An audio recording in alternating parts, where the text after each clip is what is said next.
College football is back, ladies and gentlemen. After being tortured for an entire offseason, it is finally time. We have never been more back. And this is a very interesting year of college football. A lot of unpredictability, a lot of unproven teams. But regardless of not knowing a lot about teams, there are always standards. And today we're going to look at every SEC team and pick one game on their schedule that is an absolute must-win. Without further ado, let's get right into it. Up first, we've got Alabama, and Bama cannot lose to Vandy 2 years in a row. That just cannot happen. Vandy and Diego Pavia pulled off upset of the year last season against Alabama, and if that happens again, Kalen DeBoer probably needs to evacuate his family, because there's going to be a lot of angry Alabama fans that are going to go for his head. And I'm being serious. I expect Alabama to maul Vanderbilt this season, but Pavia, he's a confident guy. And if you get a confident quarterback and he's on his A game, you never know what can happen. Bama better beat Vanderbilt. Up next, we got Arkansas, and you got to beat Mississippi State at home, man. Arkansas's got a pretty brutal schedule this year. This is probably going to be the only conference game they're actually favored in. And while I think there's a lot of winnable games on Arkansas's SEC schedule, this is the only game in the conference where they are head and shoulders better. If Mississippi State comes into Fayetteville and beats Arkansas, Sam Pittman better pack his bags. Up next, we've got Auburn. And if we lose this game, the season is over. No, but seriously, Auburn and Hugh Freeze have to beat Baylor. At surface value, this is not that bad of a loss. But if you put into context the talent gap and how the Hugh Freeze era has gone so far, this is more than just starting 1-0. This can be a culture shift or a culture destroyer. And if Auburn loses this game, I think Hugh Freeze's days are seriously numbered. And I think it'll be another long season on the Plains. Up next, we've got Florida, and Florida's going to be competing for a playoff spot this season. I think given how tough their schedule is, they could probably afford to lose 3 games and still get in. But one of those 3 games cannot be Tennessee in the swamp. Florida beating Tennessee in Gainesville is pretty much clockwork. We've seen some pretty bad Florida teams beat some pretty good Tennessee teams in the swamp. Like I said, Florida's schedule is really, really tough. And this Tennessee game at home is the game before the last game of the regular season. And if Florida goes into this game at 7-3, takes care of business, and then beats Florida State the next week, Florida should probably get in the playoffs. Up next, this may come to a surprise to you, but I think Georgia has to beat Alabama this year. And this is more of a mental thing than a season championship implication thing. I think if Georgia loses again to Alabama, it's really going to weigh on the psyche of this Georgia team and this program. I get Alabama has a good roster, but they're not a proven team. They're really not. They got a lot of questions.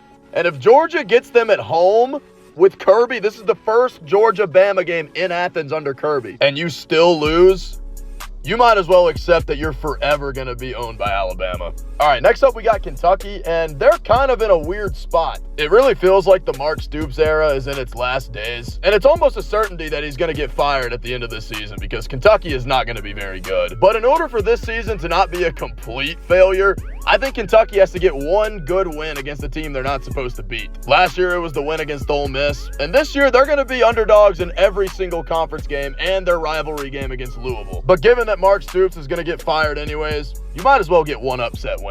Now let's talk about LSU, and I think LSU is a dark horse to win the national championship. But in order to win the national championship, first you have to have a good enough record to make the playoffs. And LSU, my gosh, they've got a gauntlet of a schedule. They've got at Clemson, at Alabama, at Oklahoma, and this week 3 game in Death Valley against Florida really feels like a game LSU can't let slip away. Really an opportunity that you can't let slip away because you already have a really tough schedule as it is. You've got a playoff caliber team coming to your house under the lights.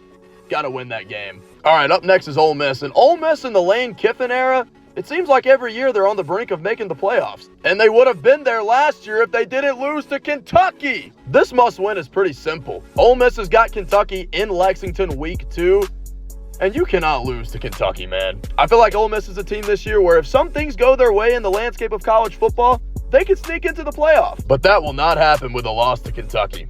Now, Mississippi State. They're kind of in a similar situation with Kentucky, as in they're going to be underdogs in every single game of the season, probably. But they go to Southern Miss week 1, and that's a winnable game for Mississippi State. They're probably going to go 0-8 in conference play again, but if you can avoid losing to Group of 5 Southern Miss in their place, I feel like that 0-8 SEC record will sting a little bit less. We're going to keep talking about Mississippi State because they are Missouri's must-win game. Now, Missouri's losing Brady Cook and Luther Burden from last year's team, but that shouldn't stop them from beating Mississippi State at home. I think Missouri is still going to be a pretty solid team, though. They have one of the more favorable schedules out of everybody in the conference. And if they win every game that they're favored to win and they pull an upset or two, you could see the Tigers in the playoffs. But you cannot lay an egg to Mississippi State.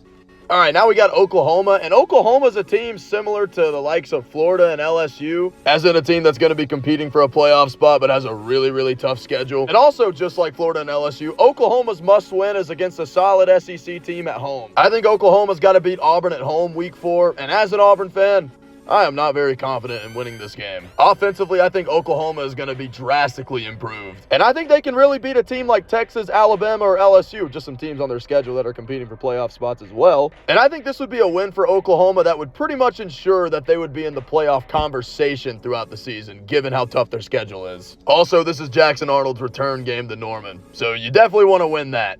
All right, next up, South Carolina must beat Virginia Tech. I think if the Gamecocks lose this game, they can probably just eliminate themselves from making the playoffs. Because if you lose that first game to Virginia Tech, that only gives South Carolina probably one game they can lose to still make the playoffs at 10-2. Because they had a pretty good resume last year when they went 9-3 and they got snubbed. They did not get in at 9-3 with wins over Clemson, Texas A&M, Missouri, and they didn't have any bad losses. I think Lenora Sellers can do some really, really good things for South Carolina this year. I think South Carolina has to go 10-2 to make the playoffs. And if you lose that first game to Virginia Tech in Atlanta, I think your back is going to be against the wall the entire season. And we're going to stay in Atlanta because they've got a doubleheader kickoff Atlanta game, and the first one being Tennessee and Syracuse. And I think Tennessee's got to win this game. Tennessee was able to get in the playoffs last year at 10-2, but that was because they beat everybody they were supposed to beat. Well, besides Arkansas, but that was a really tough environment. Tennessee is one of the biggest question marks in the SEC with a new quarterback, and they lost a lot of production last year, so we're not really sure how they're going to be. But one thing is for certain, you have to beat Syracuse to open the season. And this is not a gimme game by any means. I think Syracuse is a pretty solid team. Remember, they knocked off Miami to end the season last year, so Tennessee, get it done. All right, the national champion favorite, Texas, for the preseason. I think you got to beat Oklahoma in the Red River rivalry. Texas has one goal and one goal only this year, and it is to win the national championship. And Texas is definitely going to shoot for one of those top 4 seeds to get a bye in the playoff. And given you've already got Ohio State and Georgia on the schedule, I think you got to get this done against Oklahoma. And I think this is going to be a really good game. Oklahoma can absolutely beat Texas, but if you're Texas, you got to dig deep and find a way to win. Kind of similar to Georgia, how I said Georgia needs to beat Alabama for more of a mental aspect. I think Texas beating Oklahoma is kind of the same way, because Texas has lost some really, really tough games to Oklahoma over the last few years. But since Texas has their eyes on winning the national championship, you got to beat Oklahoma too.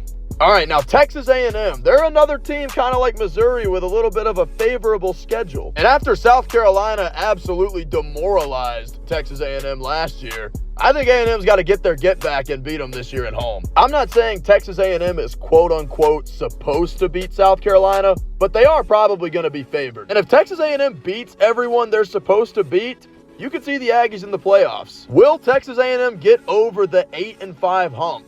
I think you got to beat South Carolina to get there. All right, last but not least, everybody's favorite team, Vanderbilt. Just kidding, not everybody's favorite team. I think Pavia is starting to piss a lot of people off. A lot of that has to do with the smack that Pavia's been talking all offseason. So if Pavia's going to talk, I think he's got to keep on winning. Vanderbilt lost a heartbreaker to Missouri last year. And I think this is an opportunity for Vanderbilt to make a statement to the college football world saying, hey, we were not just a one-year wonder that beat Bama and a couple of other teams. We just beat a good Missouri team, and we're coming for more heads. But that's going to do it for every SEC team's must-win game in 2025. We're all fired up for the season. We all can't wait. Be sure to like the video, subscribe, and leave a comment. Tell me who your favorite team is and what you think they're going to do this year. And I will see y'all in the next video.